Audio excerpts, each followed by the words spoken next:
Ao participar de um evento da Fundação FHC aqui em São Paulo nesta sexta-feira, Rodrigo Maia, presidente da Câmara dos Deputados, subiu o tom contra o governo de Jair Bolsonaro e contra o ministro da Economia, Paulo Guedes. O presidente da Câmara criticou a declaração de Guedes de que o governo teria só 15 semanas para mudar o Brasil. Disse Maia, abre aspas, temos 15 semanas agora porque eles perderam um ano inteiro, perderam um ano na PEC emergencial. O presidente da Câmara também criticou a política ambiental do governo e afirmou que, abre aspas, há um mau humor por parte dos investidores por causa desse tema. Além de criticar Bolsonaro e Paulo Guedes, Rodrigo Maia não poupou o general Augusto Heleno, ministro do Gabinete de Segurança Institucional. Segundo Maia, o general se apresentava como um ministro do equilíbrio no início do governo, mas se tornou o ministro do desequilíbrio. Vou começar com você, Augusto. Bom, o Rodrigo Maia, ele fala sobre coisas que desconhece, com uma pose de primeiro-ministro que está ficando muito ridícula. Ele acredita que é primeiro-ministro, ele acredita na expressão parlamentarismo branco e ele acha que daqui a pouco volta. Ele não poderá ser candidato para a presidência, né, da próxima legislatura, do próximo biênio, mas ele está pronto para liderar os seus 300, né, esse número é perigoso, aí o Lula falava em 300 picaretas, né, liderar os seus 300 seguidores em outras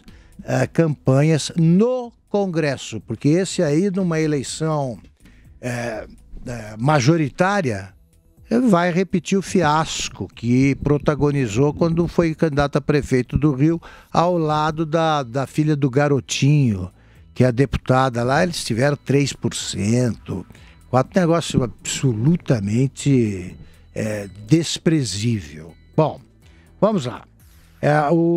Tem 15 semanas para mudar o Brasil. Verdade.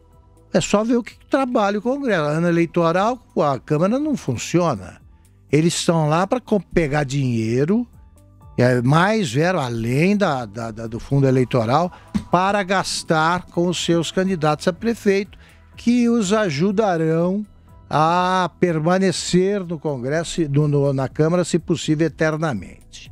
Bom, aí diz, perderam o ano inteiro, perderam um ano na PEC emergencial. Isso eu confesso que eu não sei o que é. Eu deixo para o Zé me explicar.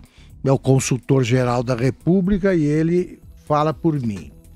Agora, diz que há um mau humor por parte dos investidores por causa desse tema ambiental. Basta olhar para o Rodrigo Maia, ele nasceu no Chile, se não me engano, né? O Rodrigo Maia não faz a menor ideia do que é a Amazônia. Esse deve ser daqueles meninos criados no Rio que não ia à praia, porque a mãe tinha medo de que ele podia pegar gripe. Então andava calçado quando ia na praia. E fala sobre a Amazônia e sobre a economia internacional com esta pose de quem daqui a pouco vai anunciar o encontro, a criação, a invenção, sei lá, da vacina que acaba com o coronavírus. Ele entende de tudo. E ministro do desequilíbrio. Firmeza não é desequilíbrio. O Augusto Heleno foi afirmativo. Afirmativo como o Rodrigo Maia jamais será.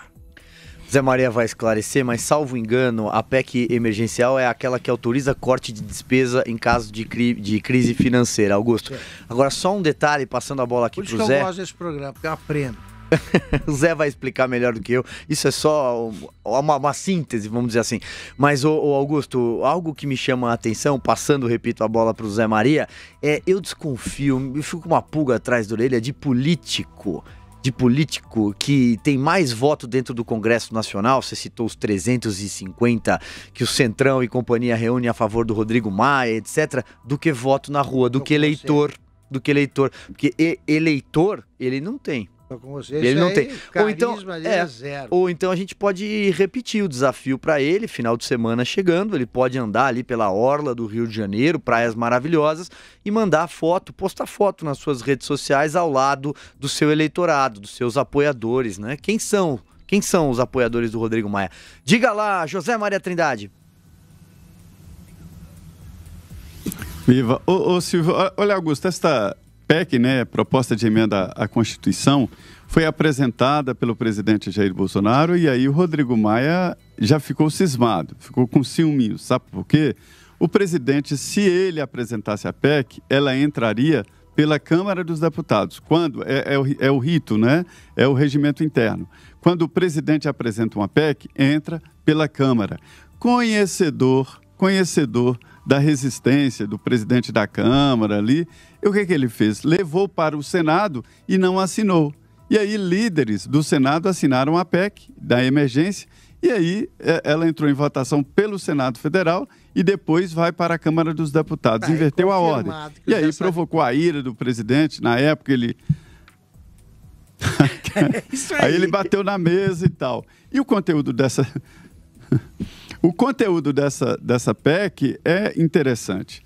Hoje, por exemplo, naquela época não existia isso, mas hoje 4 estados já ultrapassaram a lei de responsabilidade fiscal.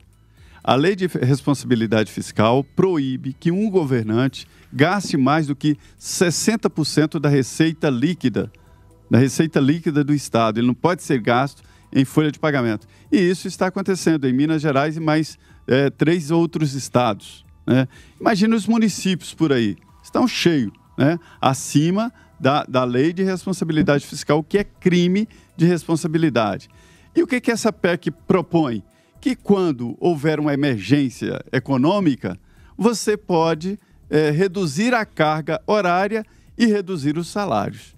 Isso provocou uma reação da burocracia por aqui em Brasília, coisa de doido. Agora vamos ao presidente da Câmara. Ele está sendo alvo já de uma movimentação intensa nas mídias sociais, de críticas a ele e as medidas que ele toma, e já é uma antecipação, uma avant-première, do que será a manifestação do dia 15. Ele sabe que ele será alvo dessa manifestação.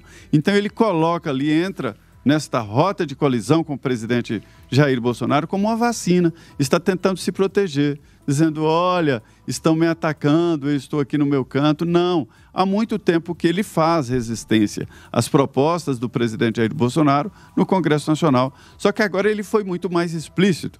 Ele foi além, Silvio. Ele falou nesse evento aí sobre a reforma tributária, dizendo claramente de que se trata de uma iniciativa do Congresso, e é mesmo. O presidente Bolsonaro está lá devendo a reforma tributária e a reforma administrativa ao Congresso Nacional.